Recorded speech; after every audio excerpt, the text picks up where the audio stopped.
우리 주님의 크신 은혜가 말씀을 사모하시는 또 성도님들, 그리고 또 이 시간에 말씀을 듣는 우리 성도님들의 마음에 임하시기를 진심으로 바랍니다.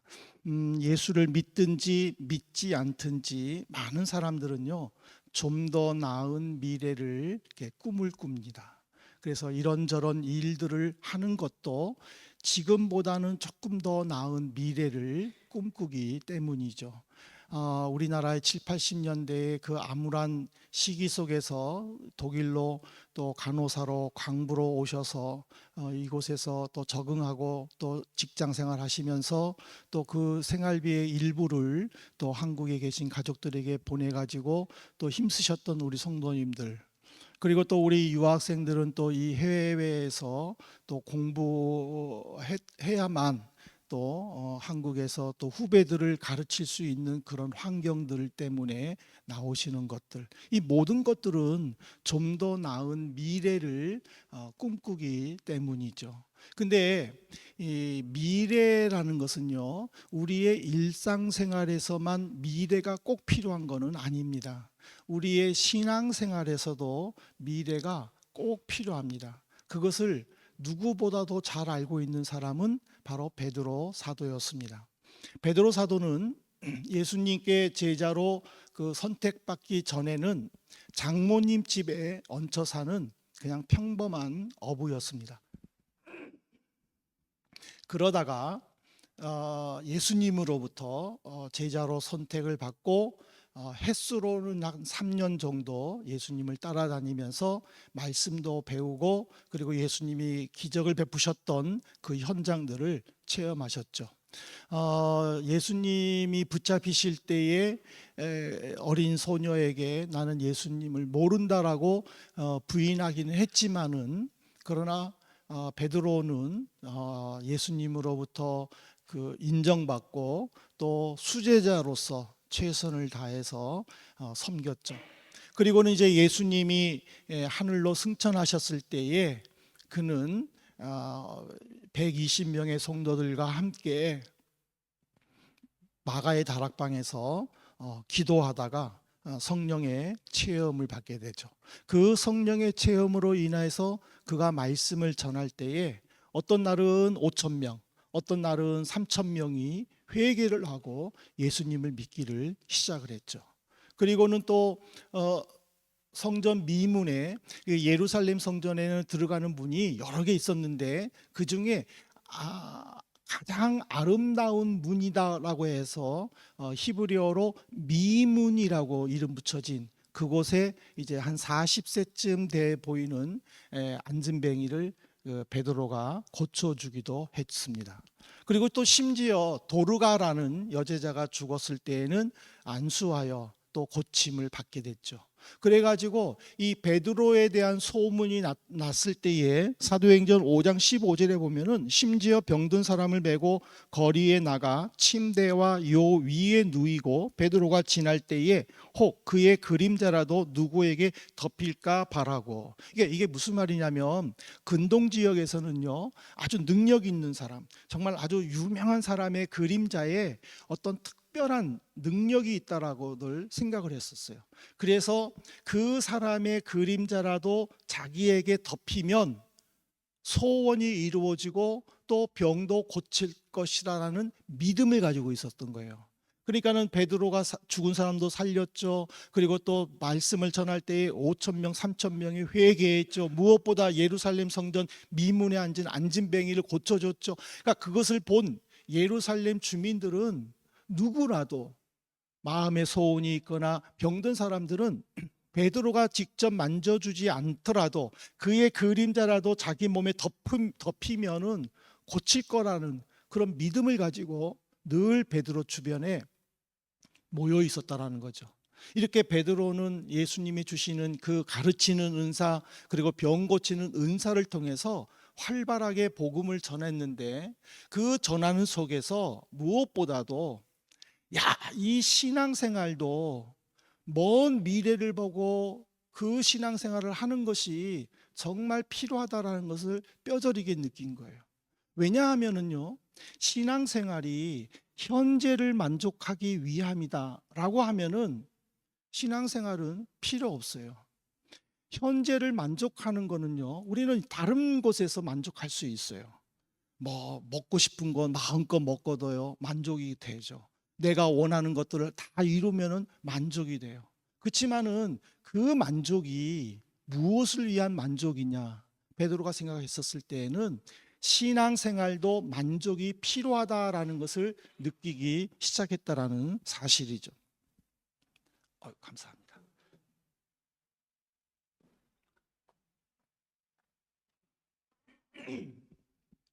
그랬는데 베드로가 활동할 때는요, 그 거짓 교사들이 교회 안에서 은밀하게 활동들을 많이 했어요. 그래서 베드로 후서 2장과 3장은 거짓 교사들에게 빠져서 배교자의 삶을 사는 성도들, 그리고 그들을 유혹한 거짓 교사들의 하나님의 심판, 이런 것들을 강조하면서 앞으로 믿을 성도들, 그리고 또 그때 믿고 있는 성도들에게 미래를 내다보는 신앙생활을 할 것을 강조했다라는 것이죠. 그래서 오늘 그 말씀을 세 가지로 살펴보면서 우리가 좀 더 나은 미래의 삶, 그리고 신앙을 위해서 우리가 어떻게 살아야 될 것인가를 함께 말씀을 나누려고 합니다. 첫 번째로는 영적 전쟁은요, 현재 진행형입니다. 즉 ing입니다. 내가 한번 싸워서 이겼다고 내가 그 유혹을 물리쳤기 때문에 다시 유혹을 안 받는다가 아니라 계속 유혹은 따라오게 되고 그 유혹은 계속 매일매일 물리쳐야 한다는 것을 가르쳐 주고 있죠. 베드로후서 2장 20절 보십시오. 만일 그들이 우리 주 대신 구주 예수 그리스도를 알므로써 세상의 더러움을 피한 후에 다시 그 중에 얽매이고 지면 그 나중 형편이 처음보다 심하다. 이게 무슨 말이냐면 사도들의 가르침을 통해서 구주 예수 그리스도를 알게 되었다라는 거예요. 그 구주 예수 그리스도를 알고 나니까 세상의 더러운 것들, 내가 그전에 했었던 그 잘못된 습관들, 그것들을 이제는 하면 안 되겠구나 생각을 하고 버렸는데 그것에 다시 내가 얽매이게 된다라는 거예요. 그것을 다시 찾는다라는 거죠. 그러면 나중 형편이 더 심하다라는 것입니다. 예수님을 몰랐을 때에 이런저런 일들 했던 것, 그것들이 예수님을 알고 나서 잘못되었구나 라고 생각을 해서 그것을 끊어버렸어요. 끊어버렸는데 어느 날 그것이 생각이 나는 거예요. 그것이 생각이 나서 다시 그것을 내가 행했을 때에 차라리 예수를 모르고 그것을 계속 했던 것이 더 낫다라는 것을 우리에게 가르쳐 주는 거예요. 베드로가 도전을 주는 거예요. 그래서 근데 이것은요, 예수님께서도 분명히 교훈하신 말씀이에요. 누가복음 11장 26절에 보십시오. 이에 가서 저보다 더 악한 귀신 7을 데리고 들어가서 거하니 그 사람의 나중 형편이 전보다 더 심하게 되었느니라. 어떤 귀신 들린 사람이 있었어요. 그 귀신 들린 사람이 고침을 받았어요. 근데 귀신은 쫓겨났어요. 근데 그 귀신은요, 또 쫓겨났으면 누군가에게 들어가야 되는 거예요. 근데 마땅히 누군가에게 들어갈 사람이 없는 거예요. 그래서 그러면 내가 그 전에 나왔던 사람 집에 다시 들어가야 되겠다라고 생각을 했다라는 거죠. 그랬는데 여기서 굉장히 중요한 말이요. 누가복음 11장 25절과 마태복음 12장 44절이 틀리다라는 거예요. 마태와 누가는요, 그 집이 청소되고 수리되었다라고 공통적으로 기록되어 있어요. 근데 제가 인용 구절에는 놓지 않았지만 마태복음 12장 44절에 보면은 그 집이 비고 청소되고 수리되었다라고 되어 있어요. 즉 누가는 빠진, 마태는 비우다라는 이 동사를 통해서 무엇을 거기에 채워야 될 것인가라는 그 질문에 영적으로 채워야 할 부분이 있다라는 것을 가르쳐 준 거예요. 귀신이 들렸다라는 것은 예수를 모름으로 인하여 마음대로 살았던 잘못된 모습들, 근데 그것이 예수님으로 인하여 고침받았다면은 이제는 그 비운 곳에는 영의 말씀으로, 영적인 것으로, 신령한 것으로 채웠을 때에 귀신은 그 집에 들어가지 못한다라는 것을 가르쳐 주는 거예요. 근데 그 집은 청소는 됐고 수리는 돼 있어요. 근데 채워지지가 않았다라는 거예요. 그러니까는 귀신이 그래? 야, 내가 이 집에 딱 들어가도 좋겠네. 그랬는데 오늘 26절에 보니까 뭐라고 그랬어요? 귀신 7명을 더 데리고 왔다라고 그랬어요. 자기가 들어갔을 때도 엉망이었는데 7명을 더 데리고 들어가니 그 사람의 나중 형편이 더 악했다라는 것을 가르쳐 주는 거예요. 오늘 우리가 예수님의 피로 구원받은 우리는요, 날마다 영적으로 싸워야 돼요. 매일매일 게으름과 나태함과 그리고 또 다음으로 미루려고 하는 그 잘못된 습관들, 그리고 정욕들, 그리고 또 더러운 생각들, 말들, 그것들을 하지 않기 위해서는 우리는 매일매일 싸워야 된다는 거예요. 그것을 하루라도 게으름을 피고 싸우지 않으면 악한 생각, 악한 마귀는 내 마음을 지배한다라는 거예요. 저는 오늘 이 말씀 때문에 지난주에도 말씀드렸지만은요, 제가 6시 이후에는 그냥 요구르트만 먹어요. 잘 안 먹어요. 그렇지만은 어느 순간에 나도 모르게 그냥 라면을 먹고 싶어서 8시가 됐는데도 라면을 먹었어요. 그 말은 뭐냐면은 내가 그동안 지켜왔던 것들이 한순간의 게으름으로 말미암아 그것을 지키지 못함으로 인해 내 몸은 나빠졌다라는 것을 가르쳐 주는 거예요. 그러니까 우리는 매일매일 싸워야 된다는 거죠. 현재 진행형이 내가 이번 유혹을 이겼다고 다음에도 또 승리할 거다, 그게 아니라는 거예요.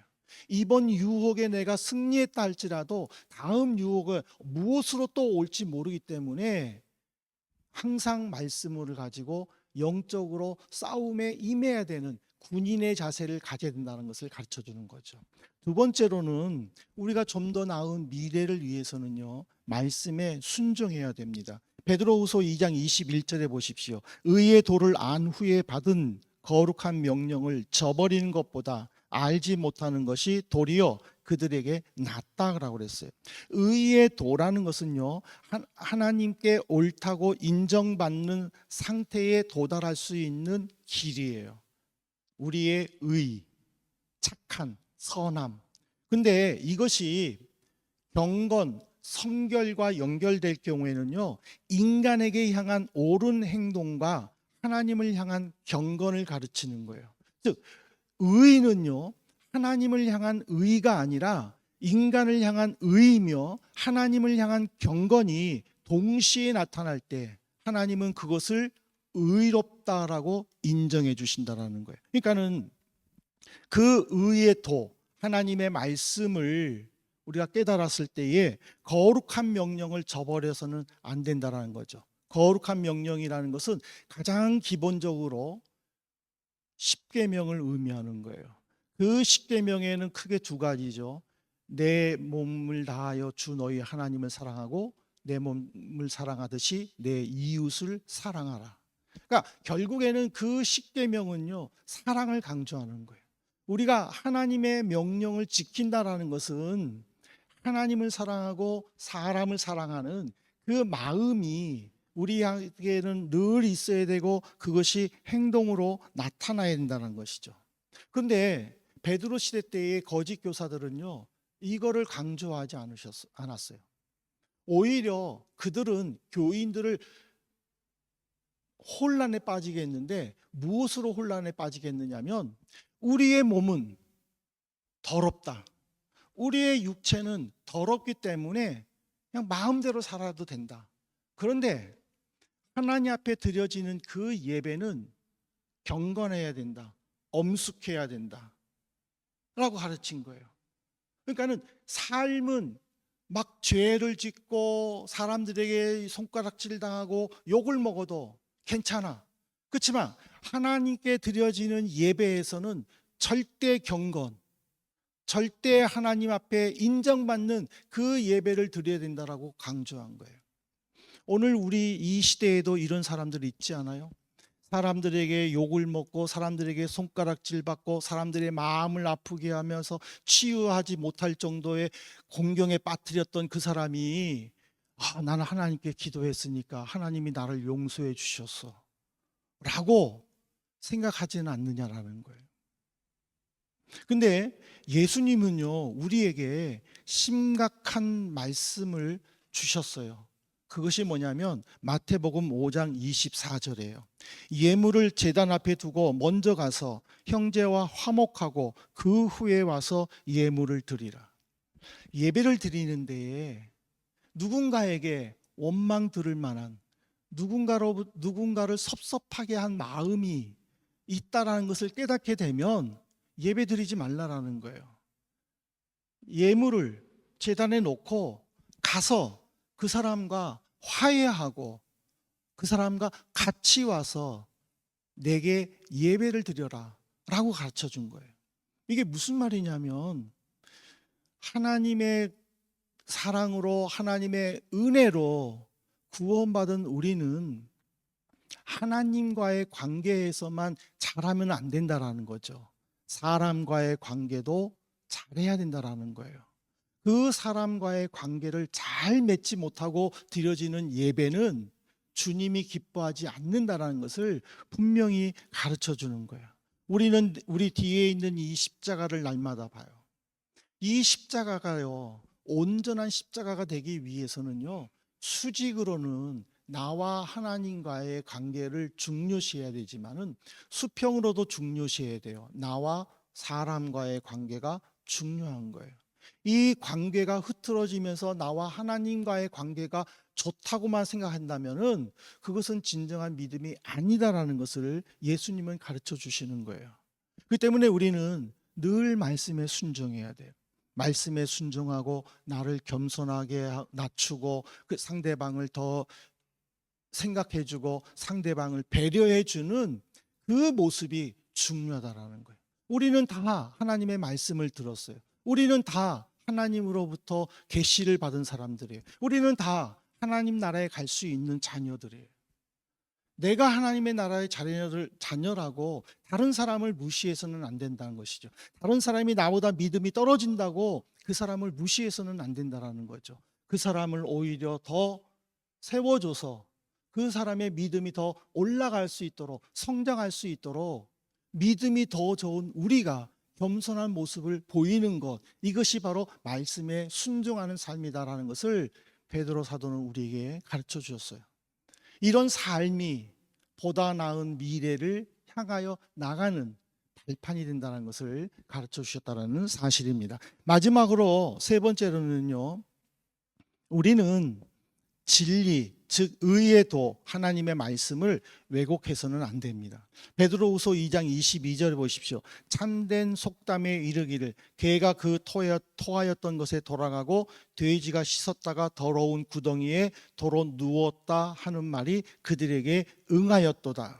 베드로는 거짓 교사의 가르침에 넘어가 세상 유혹에 빠져 예수님을 배반하는 배교자들을 향하여서 당시 유대인들에게 널리 사용했던 속담, 이 속담이 잠언 11장 26장 11절에도 기록된 이 말씀, 개가 토하였던 것에 돌아가고 돼지가 씻었던 것에 다시 누웠다라고 하는 이 속담으로 엄하게 경고했어요. 개가 토하였다가 도로 돌아간다라는 것은 뭐냐면 토하였던 것을 잠시 후에 다시 그것을 먹는다라는 의미예요.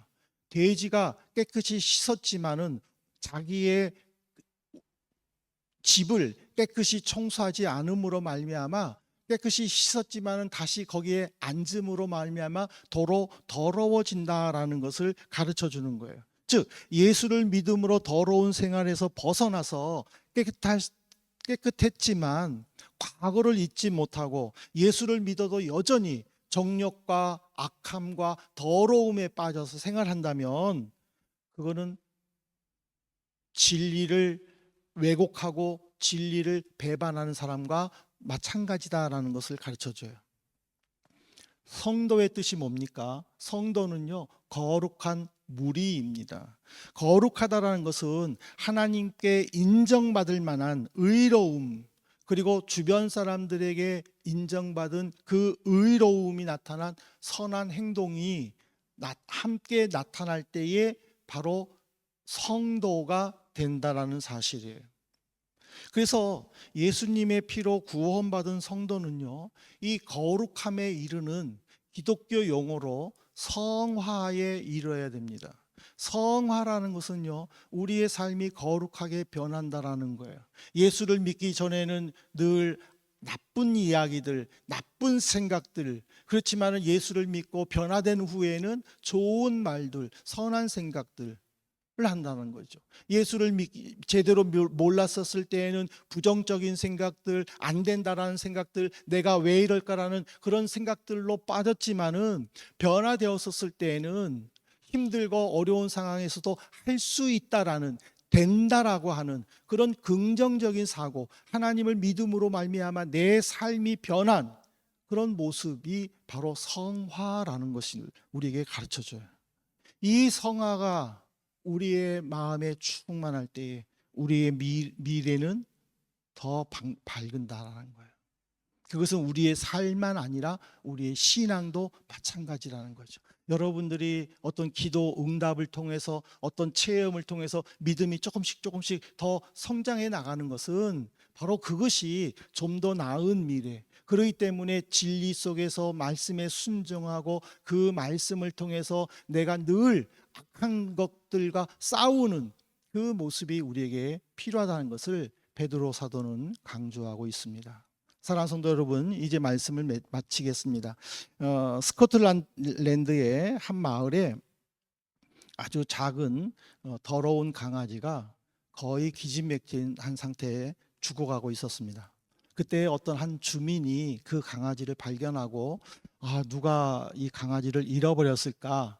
그 주인이 찾을 때까지 내가 맡아서 키워줘야 되겠다라고 생각을 하고 집으로 데리고 왔습니다. 그리고 이제 깨끗이 씻기고 먹을 것을 주고, 그러니까는 이제 강아지가 조금씩 회복하고 성장을 해 나가요.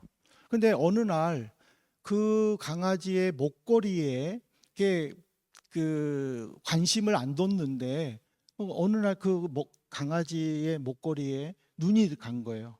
그래? 이게 목걸이가 뭘까? 하고 봤는데 그 앞면에는 강아지의 이름이 써 있어요. 밥스라는 강아지. 근데 뒷면에 보니까 나는 왕에게 속했습니다 라고 써 있는 거예요. 그러니까 그 주인은 깜짝 놀라서 그 강아지를 데리고 성으로 간 거예요. 그리고는 그 강아지를 왕을 보고 준 거예요. 그러니까 강아지가 왕을 보니까는 얼마나 기뻤겠어요. 막 꼬리를 살랑살랑 흔들면서 갔어요. 이게 무엇을 가르쳐 주냐면은 우리 성도는요, 이름표가 있다라는 거예요. 각자에게 하나님이 주어 주신 이름표가 있다라는 거예요. 그 이름표만 있으면 내가 어떤 상황에 있어도 어떤 상태에 있다 할지라도 주님께로 간다라는 거예요. 내가 주님 앞으로 나갈 수 있다라는 그 생각 자체는 우리에게는 큰 힘이고 능력이고 위로가 된다라는 거예요.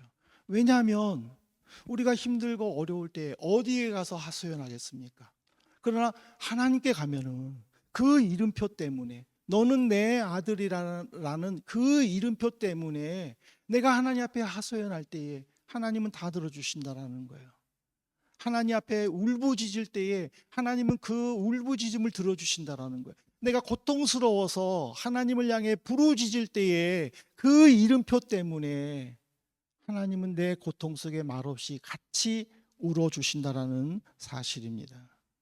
우리는 현재의 삶에서도 좀 더 나은 미래를 바라보고 가야 됩니다. 그거는 당연한 거예요. 하지만은 우리의 신앙도 어떤 미래가 펼쳐질까?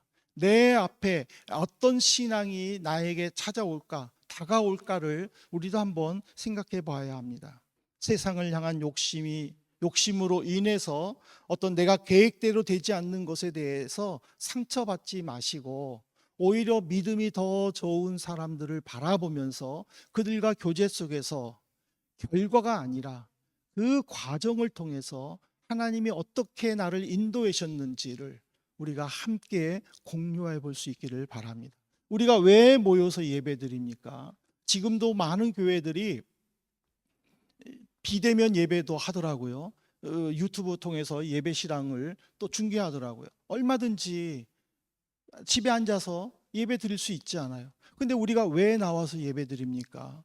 이 예배는 하나님과의 예배가 뿐만 아니라 사람들을 통해서도 우리가 위로받아야 된다는 거죠. 사람들과 통해 서로 이야기하면서, 서로 커피 한 잔 마시면서 이런저런 이야기 속에서 지혜를 깨닫는다라는 것이죠. 그리고 또 그 지혜 속에서 내가 이 한 주가 어떻게 살아야 되겠다, 그거를 결단할 수도 있는 시간이 된다라는 것이죠.